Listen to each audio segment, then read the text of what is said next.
from the chapter 3, which is entitled Karma Yoga. Actually, we should realize that the Bhagavad Gita is a conversation. It's a conversation between Krishna and Arjuna. And I'm sure all of you know, it takes place in the middle of a battlefield on the battlefield of Kurukshetra. And I'm sure that in the middle of the conversation, no one stopped and said, chapter 1, chapter 2, chapter 3. So the whole chapter division thing is done by the acharyas for the sake of us, for the sake of helping us to organize the teaching instruction.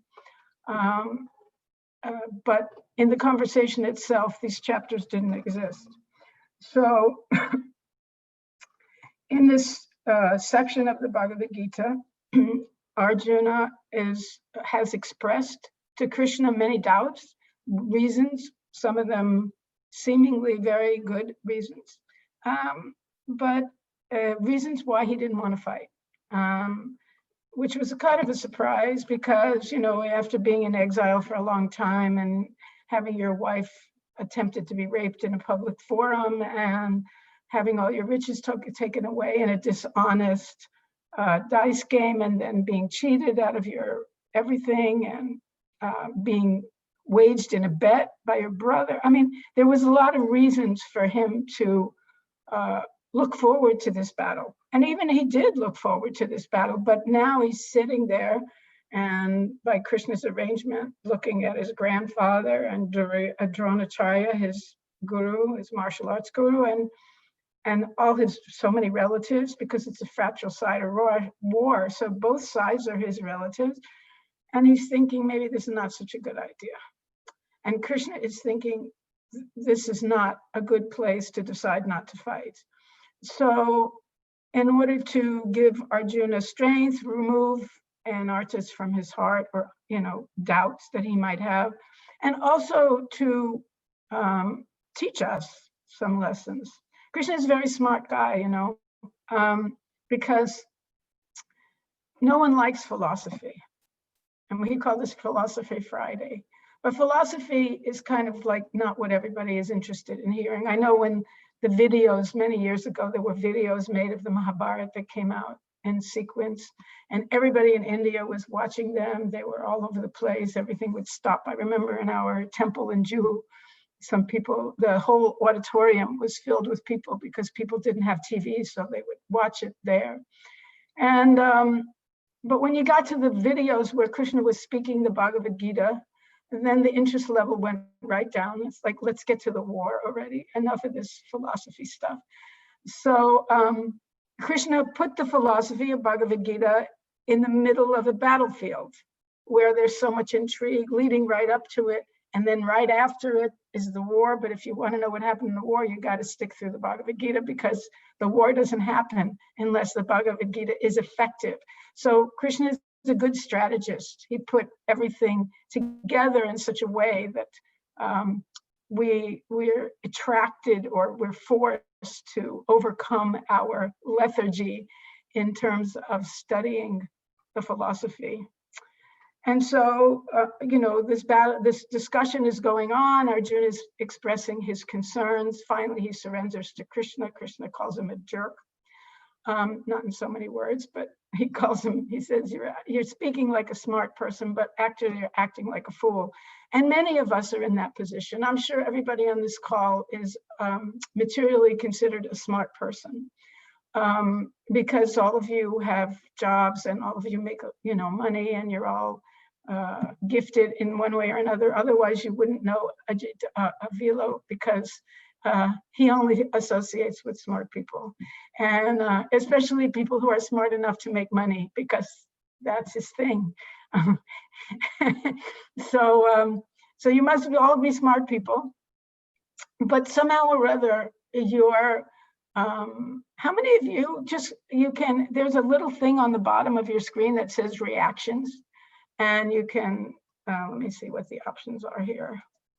Okay, you can put up your thumb. Everybody knows that. You can even do it if I can see you on the screen. How many of you have studied or read deeply Bhagavad Gita? You put up your finger before you even knew what I was going to ask. Okay, that was good. How many of you have seriously read Bhagavad Gita before? Some of the hands went down now that I asked the question. They came up before I asked the question, but now they're not there anymore. Okay, I see 3 people. 3 people out of 38, but I'm not looking at everybody. So. You can click on the arrow on the right to see there's actually more people if you click on right. Yeah, I see them now, but I still only see 3 people who fall into the category that they say they seriously read Bhagavad Gita before. So, and how many of you heard about Krishna and Bhagavad Gita from your nani or previously to coming on this call? Now there's a few more. Okay, so, but somehow or other, okay, one more question. How many of you did anything about it? Put the Bhagavad Gita into practice in your life? One hand just disappeared. Oh, a few more came up. Okay, good. All right, that's excellent.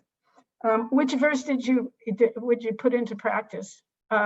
Probably the one about, now I've told you everything, now do what you want. That's always a big favorite. So here, Arjuna is wondering why, even though he's got Krishna on his chariot, Krishna is sitting right next to him, and they're friends. They've associated for some time. Krishna has saved his family and himself in many different circumstances. I could take up all the time just telling you the different circumstances. I'm sure many of you know them.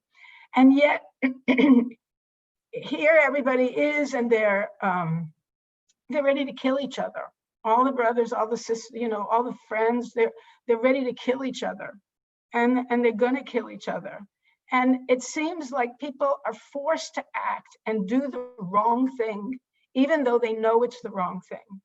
They do it anyway. You ever had that experience?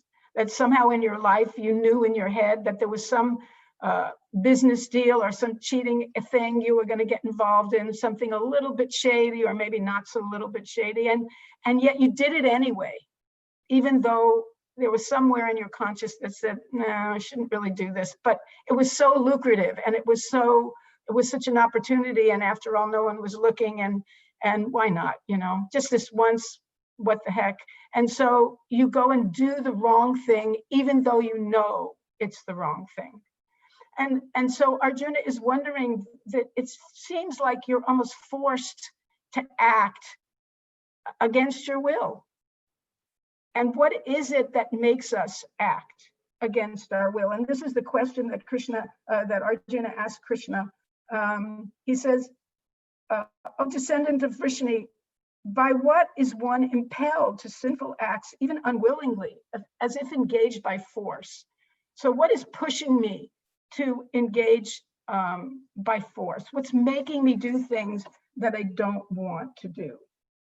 And so Krishna responds from text 37. Actually, he responds again and again throughout the Gita, but specifically to this question, Krishna responds in text 37 through the end of the chapter. And I'd like to just read the verses quickly so you get the train of thought, and then we'll go back and talk about them a little bit.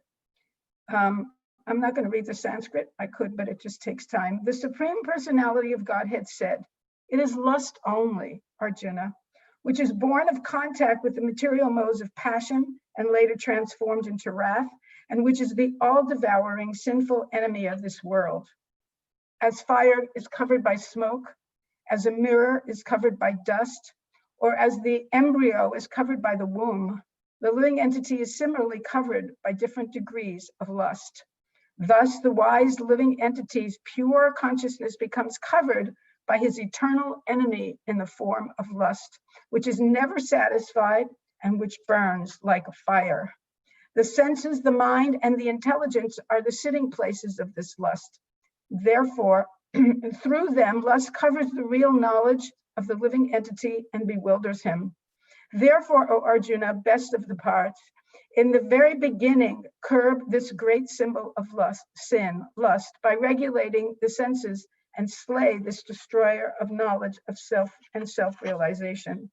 The working senses are superior to dull matter. Mind is higher than the senses. intelligence is still higher than the mind, and he, the soul, is even higher than the intelligence. And the last verse, thus knowing oneself to be transcendental to the material senses, mind, and intelligence, O mighty armed Arjun, one should steady this mind by deliberate spiritual intelligence, and thus by spiritual strength conquer the insatiable enemy known as lust.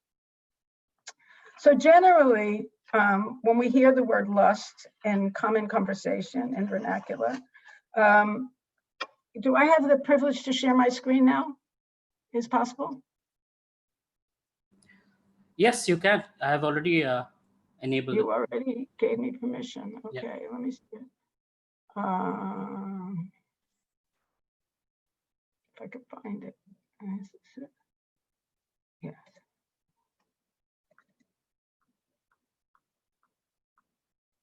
Okay, just give me 1 second.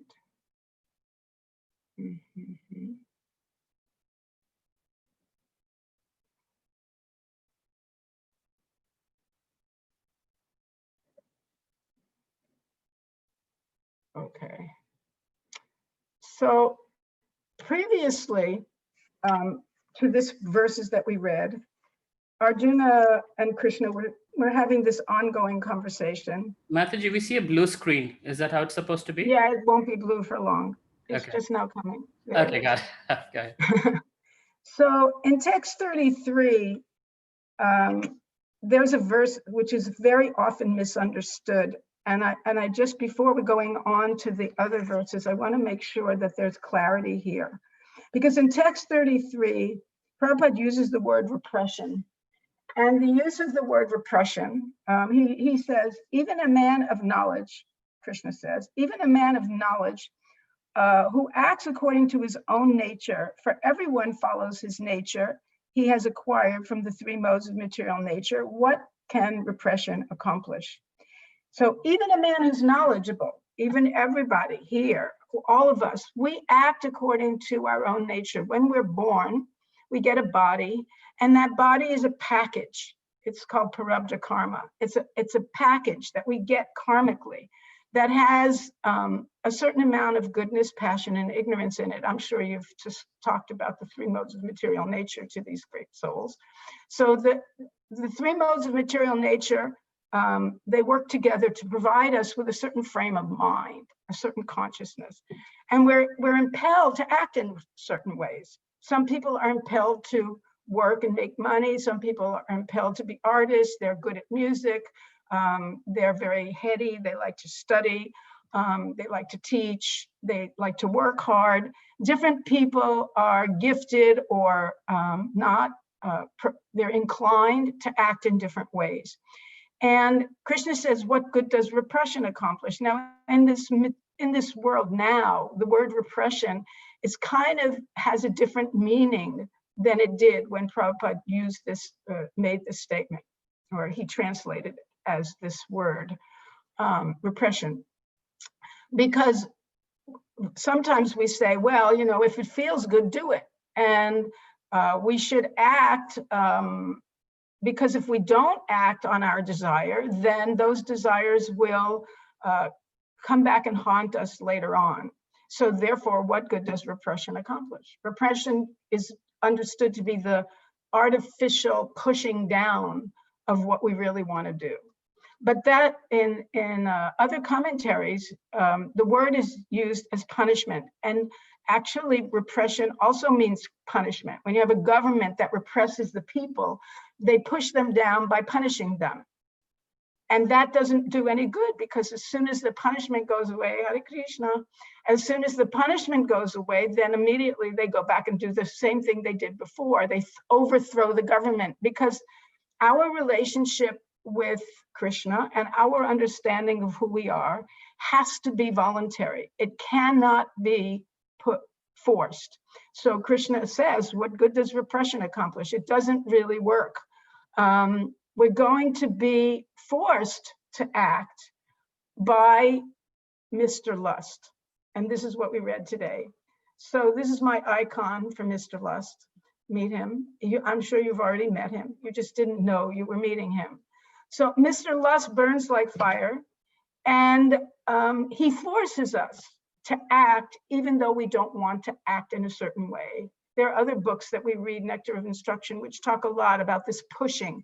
It's like we're pushed. When we get pushed, which happens a lot in India sometimes, we get pushed, and then we go somewhere where we don't want to go. And it feels unnatural. Sometimes we turn around and we say, I'm sorry, I didn't mean to do that. He pushed me, I pushed you. I didn't really mean to push you. So in the material world, we're pushed by lust. And not necessarily a sexual desire, that usually lust has that connotation of sex, but we're not necessarily talking about that desire. We're talking about any desire, anything that's born of attachment, that if I want it and I don't get it, I will be angry, I will be upset, I will be unhappy, because I'm thinking that this thing, whatever it is that I'm attracted to or attached to, is the source of my pleasure. And that's a kind of fundamental problem that we have, that we think that things are going to make us happy. And the more things we get, right, the more awards that Avelo gets, right? Like behind him, he's like got the whole wall plastered with awards. But the more awards you get doesn't make you more happy. It may give you more power in terms of making an impression on people, but that's only because they think that those awards make you happy. They're attached to some kind of profit, adoration, and distinction, which is going to bring me happiness. But it's a lie. It's not the truth. And no matter how many you get, ultimately at the end, where are they going to wind up? They're all going to go in the trash or something, because they have no use practically. Now they have some use, but ultimately in the course of our life, they don't have much use. So, and I don't want to discourage anybody, materially speaking. It's definitely of value to be materially powerful and to be materially effective, to be materially successful. But if we become attached to that, if we mistake that as our ultimate source of happiness, we're going to run into trouble. Just like now we have this COVID thing. A COVID thing happened without our sanction. No one asked us for approval. And all of a sudden there was COVID. And it changed our life in many, many ways. I'm not sure how it's impacting India exactly, but I know it is impacting India. And it's devastated certain certain financial channels like airplane, people involved in the airline industry and other industries. So if those people were thinking that this situation, I'm really cool, I'm really in a good situation, I'm a CEO, I'm a really powerful person, I got a lot of money, I got a lot of people underneath me, and everything is going great, and then wham, they got slammed. And they have no control over it. And the material energy is like that. It does that to you. You think you're going to do it, it's going to be great, but then the material energy does its thing, and it doesn't necessarily make you happy. So what happens is that lust transforms into wrath, and it makes us angry. It sits in the mind and in the senses and in the intelligence. This is what we just read. So it sits in those three areas, and it waits for an opportunity to push us. And if it pushes us to a place and we can't satisfy it, which we really never can, then the result is that we get frustrated and angry. And that's why Krishna answers to Arjuna, the thing that forces you to act is even if you don't want to act, is lust. So what are you going to do about it? Because repression doesn't work. So what are you going to do about it? Because no one likes to be forced. If you had a government that started forcing you to do stuff, you'd be very upset about it. You'd rebel about it. You don't like people telling you what to do. That's why everybody wants to be CEO. My spiritual master went to a meeting of a book publisher in Japan many, many years ago, 1974, probably before most of you were born. And And he was sitting at a table with all these executives and organizing a publishing deal with them. And at the end, when everybody left, he was sitting there and this boy was cleaning up. And so many of them had left their business cards on the table. And so he was collecting all the business cards and putting them in a stack. And Prabhupada stopped him and said to him, what's your goal in life? What do you want to do with your life? And he took his business card and he put it on the top of the pile of all the business cards. So that was his goal in life. And if that goal in life succeeds, he will think himself happy for a while. But if there's setbacks, or if he doesn't succeed, then he'll become frustrated and angry. And this is what Prabhupada, this is what Krishna is telling Arjuna. And then he gives degrees of the lust. So it's not all one. There's some things we really, really want. And if we don't get them, we'll become more and more angry, or less angry, depending on how attached we are. And to some extent, our attachment is there in our constitutional position. Some people are in the mode of ignorance. They're so unmotivated to achieve that they're happy to just lay on the street and get intoxicated. And there are other people who are more motivated. They're so motivated, they work, and they don't really have a life other than their work. They have no relationships. They don't have good relationships. They're so passionate and so absorbed in making money and becoming famous that they neglect their life. And then there are other people who are so free from attraction to the material world that whatever comes, they'll take it.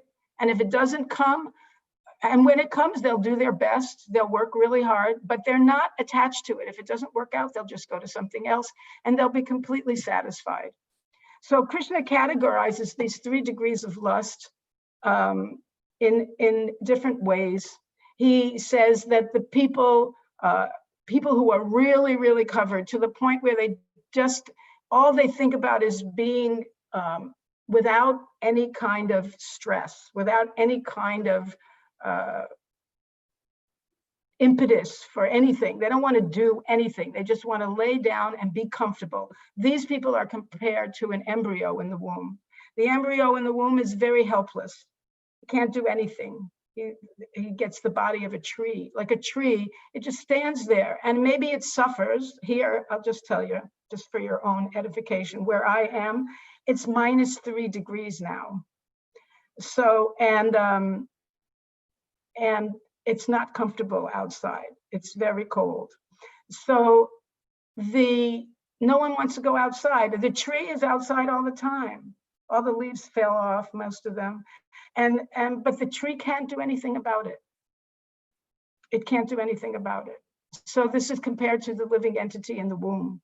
And then there's the living entity who is like a mirror covered by dust.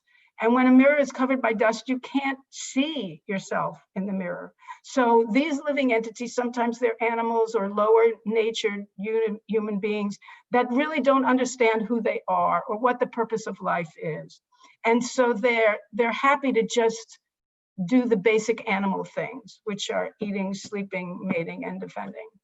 And then you get these people who are in the human form of life. They're compared to a fire covered by smoke, because a fire can still burn when there's smoke, and the smoke can be cleared away. So these people are not too covered up, or they're not too, they have the potential to not be too covered over by desire. They can understand that some desires, or maybe all desires, are not good for them, and therefore they should get rid of the lust.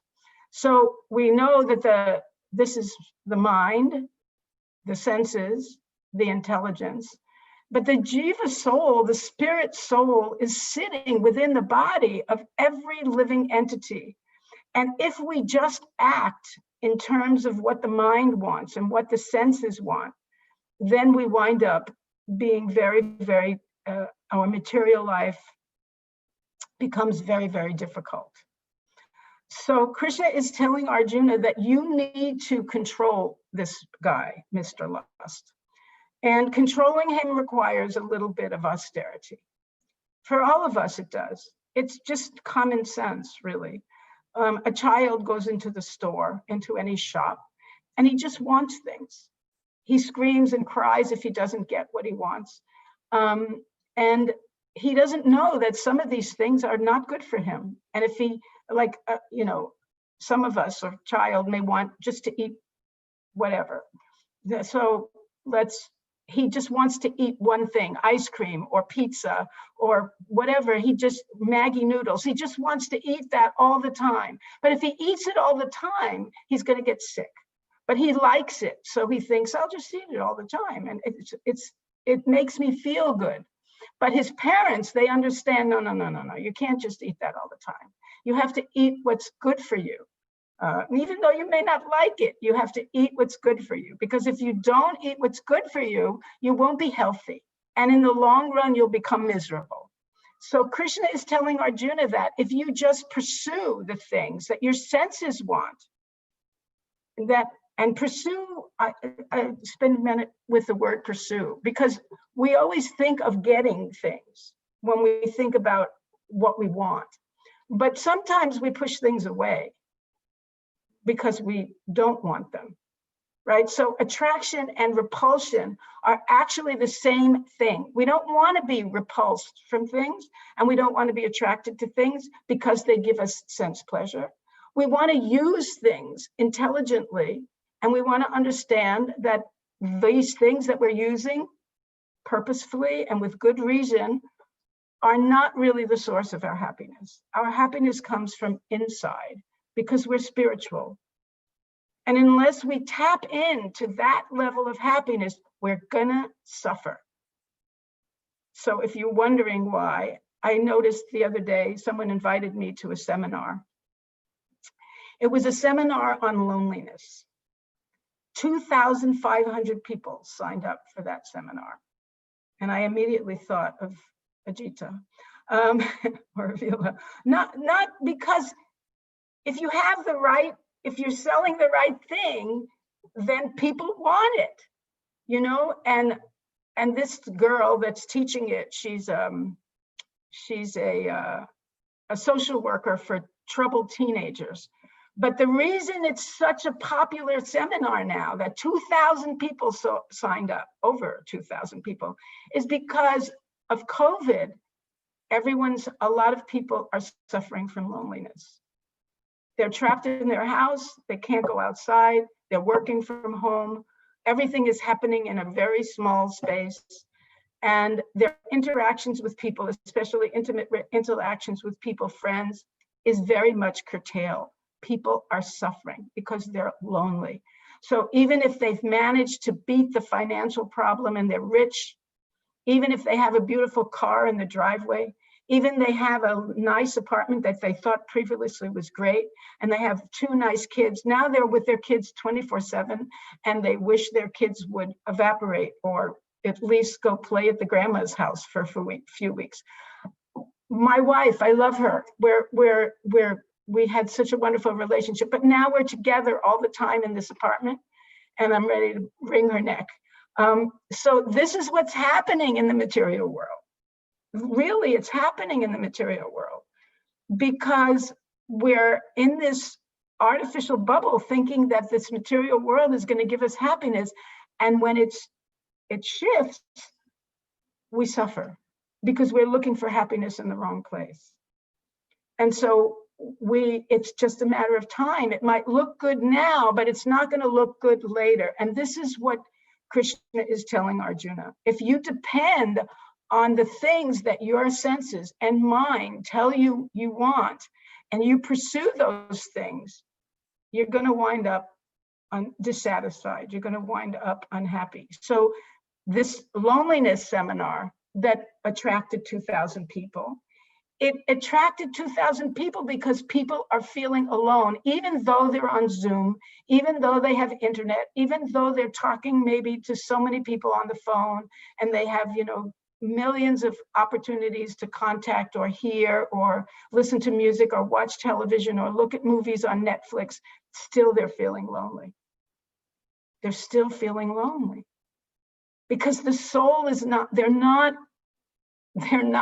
understanding who they are, and they're not connecting with anything or anyone on a very real level, on the level of the soul. So Krishna gives Arjuna some advice. He says, you should control lust from the very beginning. And that doesn't mean necessarily from the beginning of your life, although that's not a bad idea. But a lot of us are already, I saw from your pictures when I saw you online, that many of you are a little older, maybe in your 30s or 40s or 20s. And you've already gotten attached to certain things. You've already gotten attached to some idea of who you are and what you're going to be and how famous you are and how much money you're going to make and how good looking you are and how you've become attached to certain things. So what do you do about it? Because from the beginning is over. So Krishna is talking about a different beginning. Earlier in the Bhagavad Gita, you heard this chain, right? From contemplation of the objects of the senses, one develops attachment. From attachment, right? You get lust. And then what happens? When you don't get it, you get anger, frustration, anger. And when you get anger, you lose your intelligence. Your intelligence, you don't act properly. I'm sure you've had that experience, right? That when you get angry, you do something and then you regret it later. You hit send and you send a letter to somebody and you didn't really want to say what you said and you regret it, but it went there or it's already gone. And maybe it's on Facebook and the whole world's reading it. And what are you going to do about it? You can't do anything. Apologizing is much harder than controlling anger in the first place. So Krishna is saying, stop the attraction from the very beginning. As soon as you see that contemplation going on, that I'm thinking, oh boy, he has that car. I want a car like he has. I might have a car, it works, but it's not like his car. Or he has a woman, a girl, or a man that I like. I wish I had someone like that person, or I wish I had that person, or I wish I had that jewelry, or I wish I could be young again, or I wish I could be more famous because my friend, he's so famous, no one even knows who I am. As soon as the mind starts doing that thing, stop it immediately in the very beginning. Don't let contemplation of the objects of the senses develop into attachment. Because as soon as we become attached, then we're subject to pain without notice. In our relationships in life, we look for a relationship. But once we enter into a relationship, once we give our heart to somebody, then we become vulnerable to that person. That person has the power to hurt us. When we didn't know them before, they had no power over us whatsoever. But now we know them, and not only do we know them, but we're attached to them. And now we let them into our lives, and now we've given them permission, in a sense, to make us happy or make us sad. So therefore, we're very careful, right? We don't enter into a deep, long-lasting relationship until we explore that relationship carefully. Because if we do prematurely, it results in suffering. And I'm sure many of you have had that experience. You give your heart to somebody or you give yourself to something, and then it turns out not to be what you thought it was, and you wind up getting hurt. Material world is like that. So you should be very careful about what you contemplate and what you give yourself to, because when you give yourself, then you become vulnerable. So Krishna says, for one who has conquered the mind is the best friend. But for one who's failed to do this, his very mind will be his greatest enemy. And the mind follows the senses. The senses say, I want it. The mind says, okay, let's go for it. And if the intelligence doesn't say, no, eating all that pizza is going to make you sick. Eating all those rasgullas is going to make you sick. And then you won't ever want to see a rasgulla again. So it's probably best that you don't eat more than 2, maybe 3. But After that, you've got to stop. But the senses will say, no, I want more. And the mind will say, yes, let's go for it. And if the intelligence doesn't say, no, idiot, you're going to make a mistake and you're going to be sorry, then you're going to suffer. So Krishna is telling Arjuna that you need to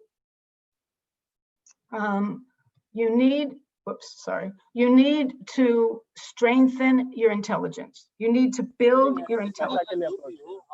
And then the intelligence will control your mind, and your mind will listen to your intelligence instead of listening to the senses.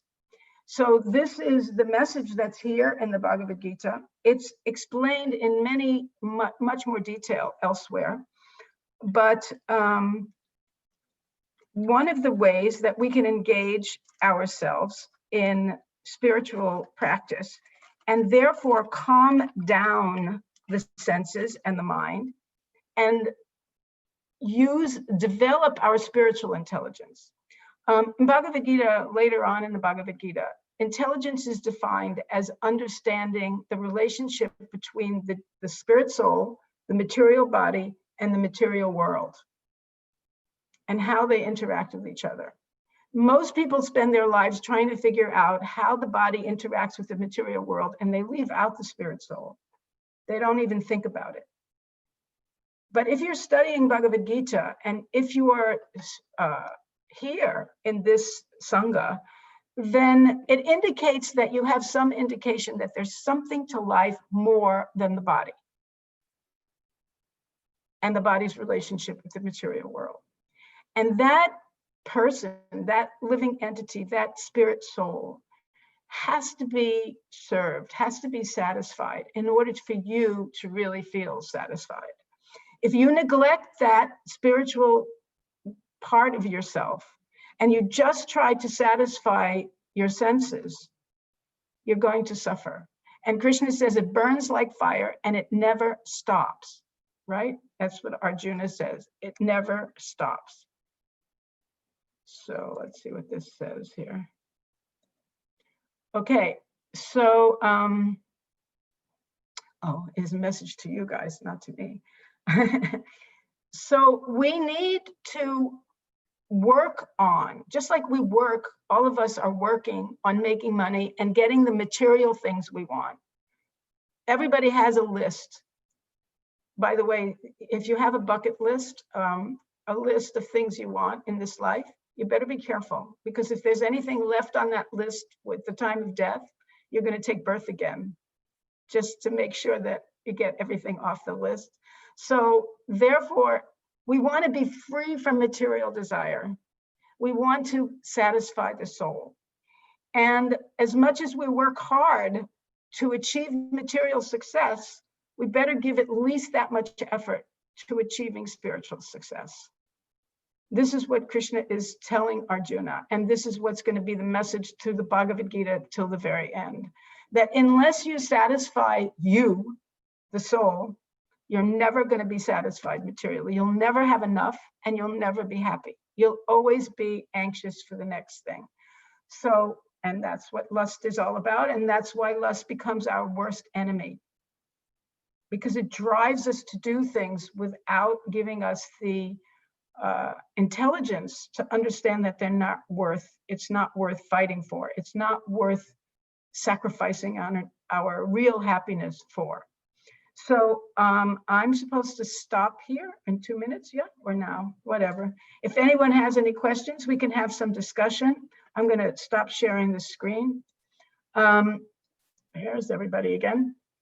So if anybody has any questions, we can have some discussion. I guess I'll ask the first question to get it started, because generally people warm up once somebody asks questions. Okay, go for it. So if you could kindly explain about what it means that there is lust hiding in the senses, in the intelligence, in the mind. Mind is easy to understand because there are lusty desires in the mind. But how is lust hiding in the senses and intelligence? The lust is hiding in the senses because the senses are convinced, are attracted by everything that glitters. If you look at a child, you'll see it very clearly. that a child is all senses. He doesn't have any intelligence. He's just senses. And the younger he is, the more he is senses. So everything goes in the mouth, or everything, he sees something that's shiny and he goes to touch it, even if it's fire, because he doesn't have any intelligence and he doesn't have any filters. Whatever the senses want, he wants to go for that if it's attractive. So that level of attraction may be tempered by intelligence as we grow up. I'm not going to put my hand in the fire, but I will put my effort, my energy into other things that could be equally detrimental. People, for instance, put their energy into acquiring drugs or intoxication because they think that that drug and that intoxication is going to give them some relief. It makes their senses feel good. And they crave that sense of peace, that sense of whatever. But it's so temporary and it's so artificial. And in order to do that, they have to make sacrifices of money. They have to do illegal things. They have to hang out with the worst kind of people. But because their senses are attracted, they do like that. This is mode of ignorance. Mode of passion is similar, that we're attracted to a better car, a fancier car. The car isn't going to make a difference to how we get to where we want to go. It's just going to make somebody else turn their head when we drive by. But we think, because our senses are attracted, we think this is a good way to go. And the mind's job, he said, that it's seated in the mind. Okay, so it's seated in the mind. But the intelligence has a job to do. And the intelligence is supposed to tell the mind what's good to pursue and what's not. If the mind is in favor of the lusty desires of the senses in the mind, then the mind won't do its job. The mind won't restrict, right? Yeah, let's have 10 pizzas, no problem. Let's eat 20 rasgullas. What's the difficulty? Because the mind is not doing its job, because it's surrendered to the intelligence is not doing its job because it's surrendered to the mind and senses. So I have to develop higher intelligence. And higher intelligence requires work. If I don't want to do the work, then I'll always stay in a lower level of intelligence. There are some people in the material world who don't ever raise their level. When I was studying psychology before I became a devotee, I got a university degree in psychology. And that degree in psychology, we studied people who were considered more intelligent and less intelligent. So someone who's considered more intelligent is somebody who's willing to put off sense gratification because in the future they'll have something better, right? So someone will go to school for 4 years, or someone will work really hard to put a business together, knowing that I won't make money right away. I'll make money later on, or I'll become famous later on, but I have to make a sacrifice in order to do that. Someone who's less intelligent, I'll just rob a bank. I just want money right now. I'll get a simple job. I'll pump gas at the gas station. I just need a little bit of money so I can buy the simplest things, and stay alive. It's not worth it for me to exert all that energy. Short-sighted. So the mind, Short-sighted, instant gratification. Yeah, short-sighted, instant sense gratification. And so if our intelligence is not developed, then we'll settle for less. And even in the material world, we'll settle for less. We won't understand the spiritual, which is actually the highest. We'll settle for less. And, we think that the material world, higher is money, higher is fame, higher is prestige. But really, there's something even higher than that. And that's what Krishna is telling Arjuna.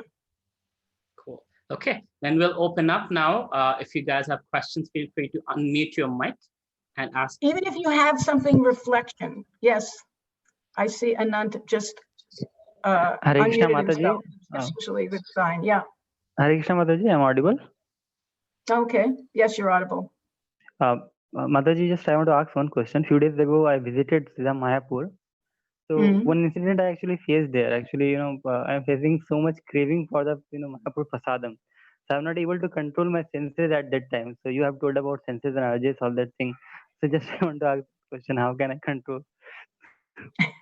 That's a trick question. Because it's prasadam, and prasadam is purifying, but still it's fuel for the material body, and if you eat too much, you'll get sick. So you have to balance. Yeah, there's this thing called balance. We have to balance. Because there's lots of ways to get spiritual satisfaction. Prasadam is only one of them. So we have to get more of other things, because if we eat too much food, any kind of prasadam or even other food, we will get ill. It will not be good for us. So once in a while you can binge and you can eat a lot of rasgullas, but if you do it regularly, it's not going to be good for your health, and you'll feel it immediately. So you have to use, again, the intelligence has to kick in, and you have to say, you know, this activity that I'm doing is very enjoyable and it's good for me spiritually, but it's reaching the point where it's not good for me materially. So I have to curtail it. I have to control it. Yes. Thank you, Mataji. Anand. Okay. Hare Krishna, Mataji. He's not fast enough. Yes. Deepak here. No. Yeah. Okay. Go ahead. First of all, thanks for the great insight what you have given, and the relation what you have actually point to point, that from lust to anger it impacts. Now, one question which was coming in my mind is that during the normal course of working, say for example, a student is there. Now his main activity at that moment is studying, right? So he would fix up a goal that I have to score these many marks. Likewise, in our official work, we do set goals in our day-to-day working. So, is there a thin line between, not being very much aggressive on those goals, or the kind of desire in terms of those achievements? So, how do we differentiate it with the lust that you are referring to? Well, if you had a goal in your work, and you were striving for that goal so hard that you didn't have time to eat, okay, or you didn't have time to sleep, how long would you be able to do that before you fell apart, before it destroyed your life, right? So then you think, okay, this goal is unrealistic for me. I can't work like this. The situation is unrealistic for me. I have to cut something back because I'm not eating and I'm not sleeping, and the result is not going to be good long term. And many people don't realize that at the beginning, right? Their families get destroyed because they never see their family, they never see their kids because they're working like a mudha, or like they're working like an ass. And the result is that they think they're going to get money, they think they're going to be happy, and actually they destroy their life. So all of us have to consider a bigger picture and understand that our happiness is not contingent on one thing, one meal, one thing we do in a day, one position that we get, really doesn't make up a lifetime. And balancing our life is compared to riding a bicycle. That when we ride a bicycle, we constantly have to adjust ourselves. We don't really notice it so much, but it's required, right? When you go uphill, when you go downhill, when you go over bumps, you're constantly adjusting yourself. If you just think, I'm going to get on this bike and I'm going to go from Kolkata to Mayapur and I'm not going to have to do anything, I'm just going to pedal, you're going to get killed. So the realization at the beginning has to be that I need to have many things in my life.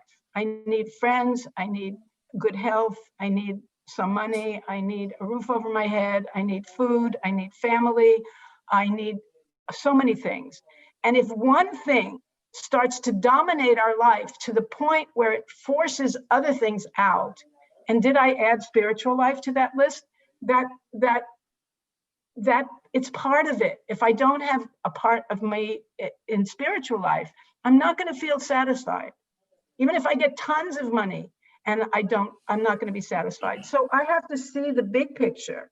And then when something dominates my life to the point where I can't get the other things I need in my life, then I have to look back and I have to reflect. Is this worth it? Am I going to do this? Is it realistic? Can I achieve it? And if I achieve it, am I going to die trying to achieve it? Or is it going to really make me happy? And this requires intelligence. So you really have to contemplate it. Arjuna had to contemplate it. That's why Krishna said that. Think about it carefully, do what you want. So we have to think how this goal is going to impact my life. And if it's going to take over my life, maybe I don't want to give my life to it. Maybe it's not worth it. Okay, great. Thank you so much. Thank you. You're welcome. Hare Krishna. Hare Somebody else? Hare Krishna, Mataji. Yes, Hari Bol. I don't see Hare- who you are. Yeah, Hare go ahead. Krishna, Mataji. I'm Ragni. Yeah, I see you. Okay. Mataji, what is the difference between the pure love and lust, Mataji?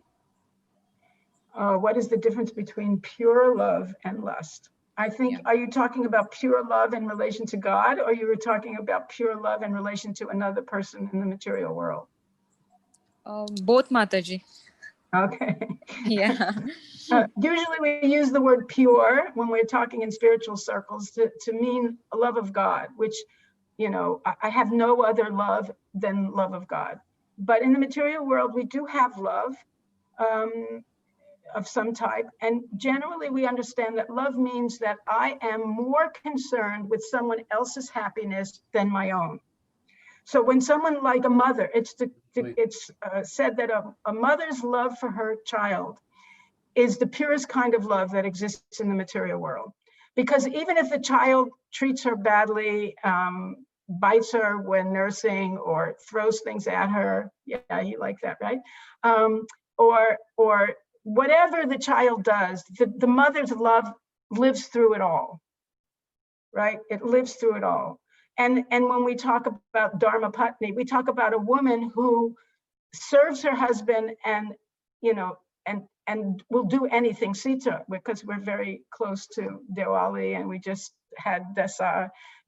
So the position of Sita was, I'll do whatever you want. I'll go to the forest, no problem. I want to be your wife. That's primary to me. So my love is pure because your happiness is more important than mine. Lust says, I will serve you and I will love you as long as it fulfills my purpose. And as soon as it doesn't give me pleasure anymore, then you're out. I don't have anything to do with you. I don't really care about you. I care about me. And right now you fit into my scheme of enjoyment. So therefore, I love you. That's lust.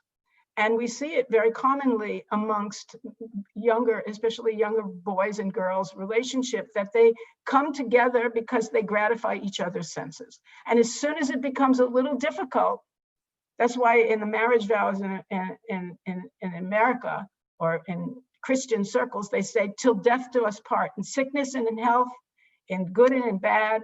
And they have similar things in other vows that you take. The idea is, if I'm going to make you my part of my life, then I have to go with the good, the bad, and the ugly, not just the good. Because there's going to be bad and there's going to be ugly. You're going to get old and you're going to get wrinkled and your hair is going to fall out and your teeth might fall out too.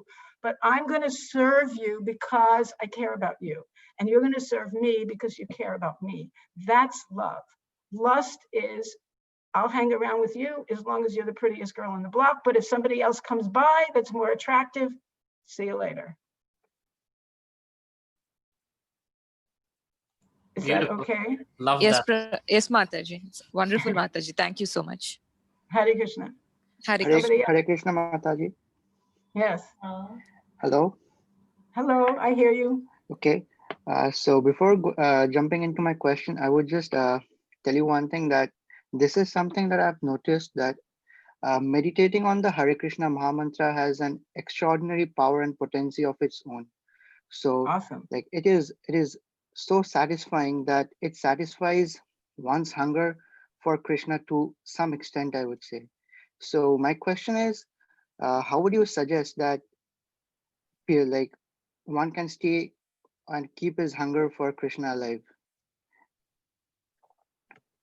Well, you can't, you know, there's an analogy in the Vedic scripture about catching a monkey. If you want to catch a monkey, you get a karai, a clay pot with a small lid, and you put a banana in it. And the monkey puts his hand in and he holds the banana, and then he can't get his hand out of the karai. He gets stuck in the karai.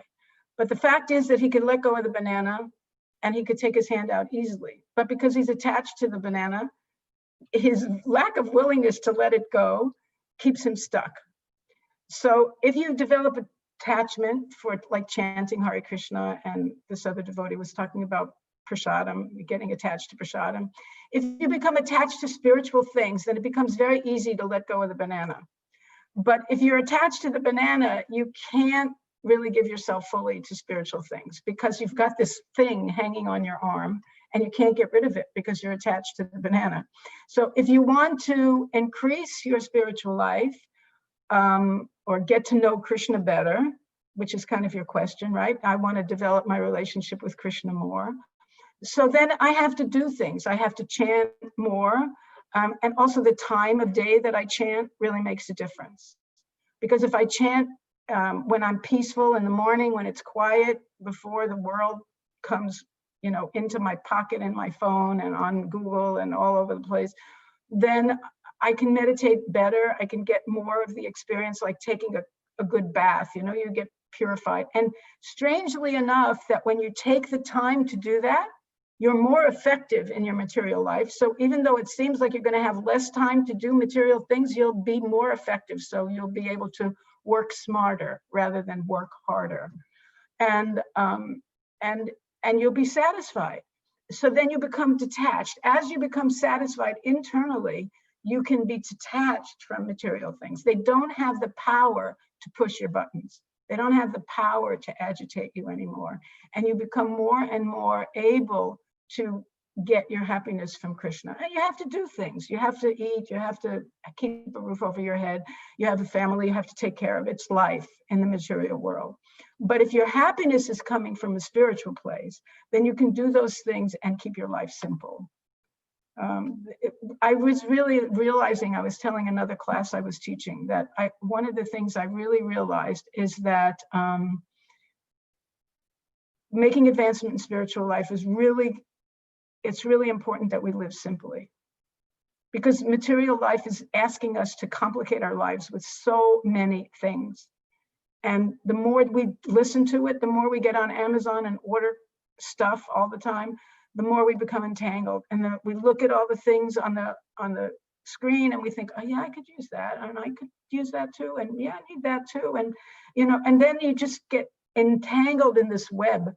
They've done studies, they're called happiness studies, and they test or they assess how happy a country is, where the highest level of happiness is. And consistently, the country that does well, or one of the countries that does well, is Bangladesh. And everybody wonders why Bangladesh. It's materially very not well off, especially in the villages. And I think in India, you see that in the villages, people are happy until they hear about the material stuff they can get in the city. And then they want to move. And then they get caught in the rat race. And this is what their experience is. The children are totally satisfied living in a village and living very simply until they see a television set. And then when they see a television set, they realize all the things that they don't have, and then they want all those things, and their life becomes miserable. So, use your intelligence and develop spiritual practice so that you become satisfied. You don't have to get attached to all these material things.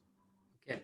So it is 8:30, and those of you are willing to stay, you can with your Mother Laxmimoni. Is it okay if we spend 10 more minutes, maybe taking questions? 10 more minutes, and then I need to go. But yeah, 10 more minutes is fine. So if you can stay back with your questions. If you cannot stay, you feel free to leave. There's a question in the chat. Thank you all for coming. I hope I see you all again. Hare Krishna. Glories to Prabhupada. Thank you so much, Mataji, for being such a wonderful teacher to us. There's a question in the chat by Chandresh Natu. He says, Hare Krishna, how do we get balance between aspirations we have in our professional life and spiritual life? What are your aspirations in your spiritual life?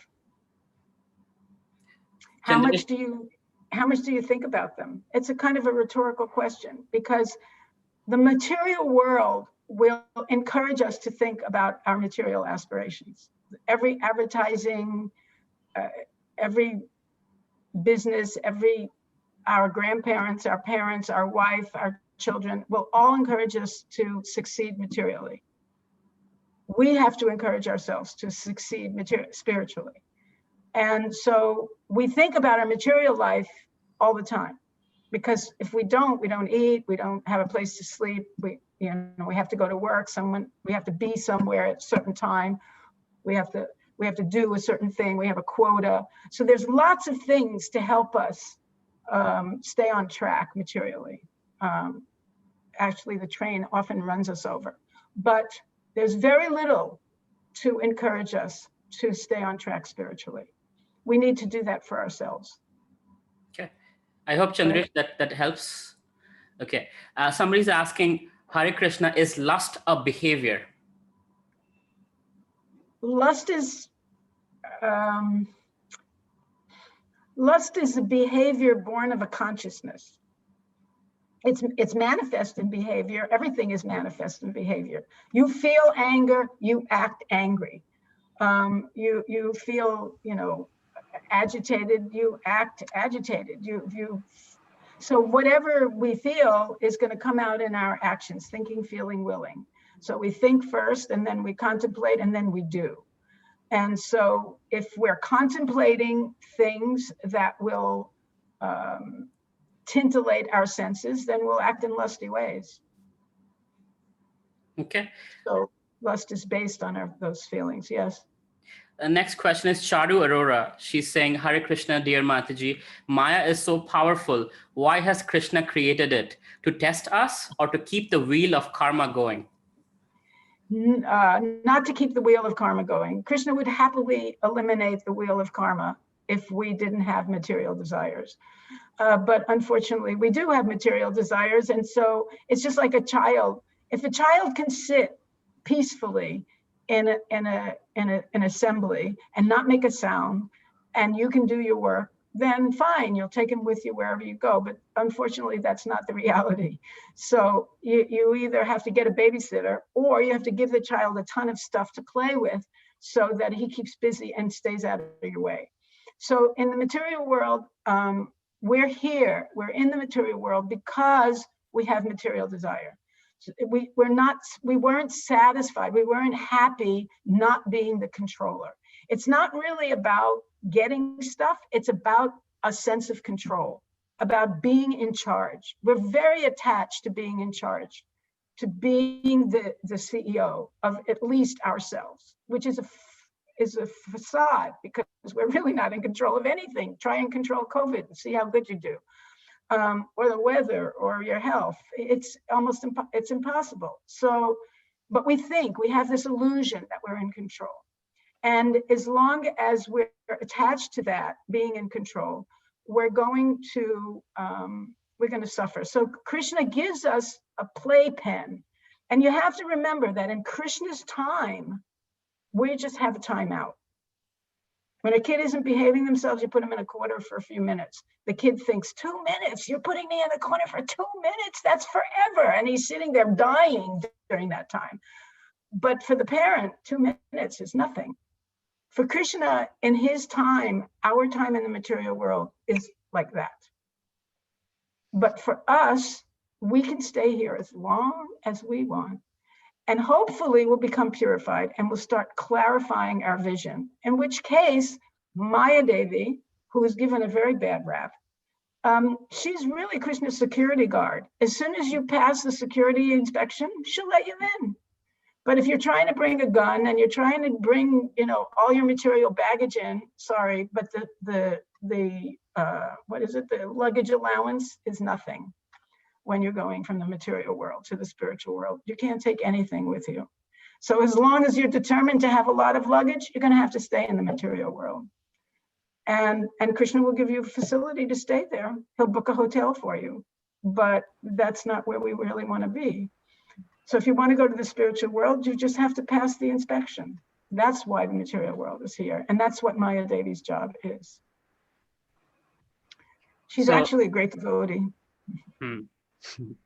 Okay, can you just ask questions instead of typing? There's so many questions that have come up, but Can you just unmute your mic and ask? I think it's Hare more. Krishna Mataji. Or I can open the chat window and I can see what they are. Where we have initially come from, I mean, we know that we have been in many bodies, but before being in bodies, where were we?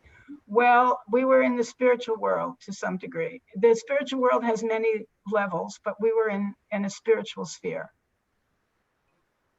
Okay, and I'm going to answer them quickly because we don't have so much time. We'll have to, why don't I see all these questions that you see? It's, do you not see it still? I only see, oh, maybe I have to go this way. Okay, Dandavat Pranam Mataji, could you explain more about repression? Once we understand that attraction is not good, we start repelling it. And you said attraction and repulsion are both bad. This is an excellent question. Yes, because repulsion and attraction are both about who? Me. I like it or I don't like it, right? But I push it away because it doesn't feel good to my senses, and I pull it close because I think it feels good to my senses. But I'm in the center of both of those things. So they're both the same thing. They're both about making me feel good. They're both about making my senses, my mind, my lack of intelligence make me feel good. And we don't want to be on that level. We don't want to act what feels good, do it. That, you know, we want to act on a higher level. We want to act on what will ultimately give me the satisfaction I'm looking for, which is eternal. And I deserve eternal happiness. I'm getting more questions, but I'm going to answer these ones first. I don't see how I'm going to do it in all this time. Can't explain in words how beautiful the session was. Okay, thank you, Hare Krishna. How can one satisfy the senses of Krishna? That's the whole Bhagavad Gita. We'll have to talk about that another time. There's so many ways to satisfy Krishna. You can start by chanting his name. Maya is so powerful. Why has Krishna created it? You answered that already. Yeah, okay. How do we get balance between, we read that also. There's a question, if we were in spirit, if yes. Okay, Amit had a question. We heard that karma is dharma. Is it so? That's a good question too. It depends what dharma you're talking about, because we have our material dharma, asva dharma, that we have in our material body, and we have our eternal dharma, a sanatan dharma, which is as servants of Krishna.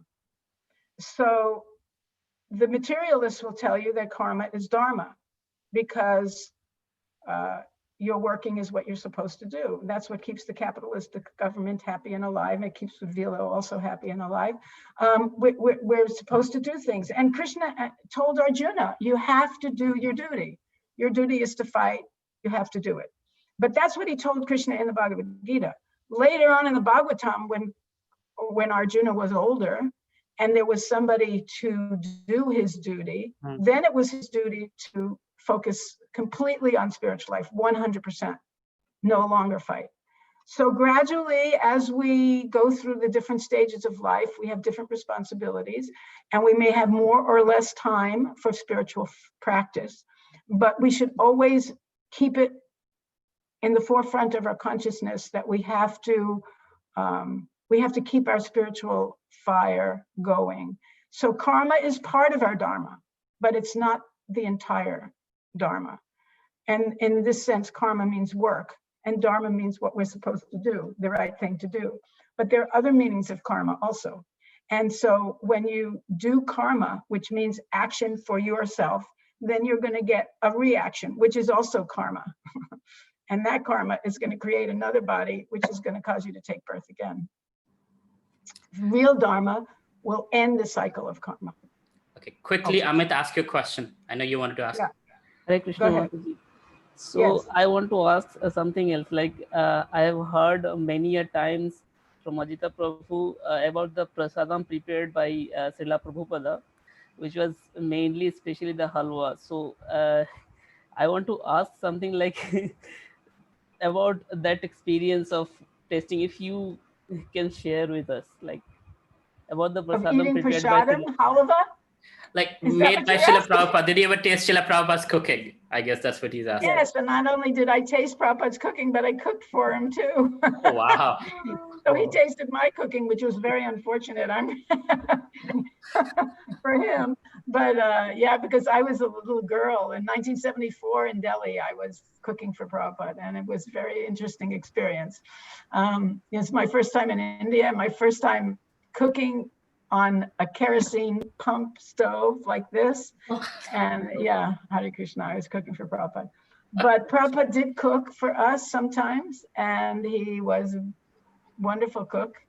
Yeah, but yeah, prasadam is nice. It's a good way to, and when it's cooked by somebody who is devoted to Krishna and cooking to please Krishna with great care and attention, then it's heavenly. And he didn't only cook halva either. No, every time, like I continuously used to think about the taste and how the Srila Prabhupada prepared that food for Krishna, how it tastes and all, because many times Ajita Prabhu used to say that the taste of that prasadam prepared by by Srila Prabhupada is something else, like so Out of this that is world. why Yes, it's out of this world. But we can eat prasadam. We can eat food that's cooked and offered with love and devotion to Krishna. And that's also out of this world. Thank you so much, Mother Laxmimoni. We're extremely grateful to you for your time. It's been, for me, it's been a wonderful clarity that I have about lust, especially, and how that makes us do things we don't want to do. And so thank you very much appreciate you coming. Okay. And if I can be of service again, please let me know. Thank you so Please, much for this it'd be such an honor. Hare Krishna, everybody. All glories to Thank Srila you. Prabhupada. Hare Krishna. Hare Krishna, Mataji. Thank you so much. Hare Krishna. Jai. Hare Bol. Hare Bol. Hare Bol.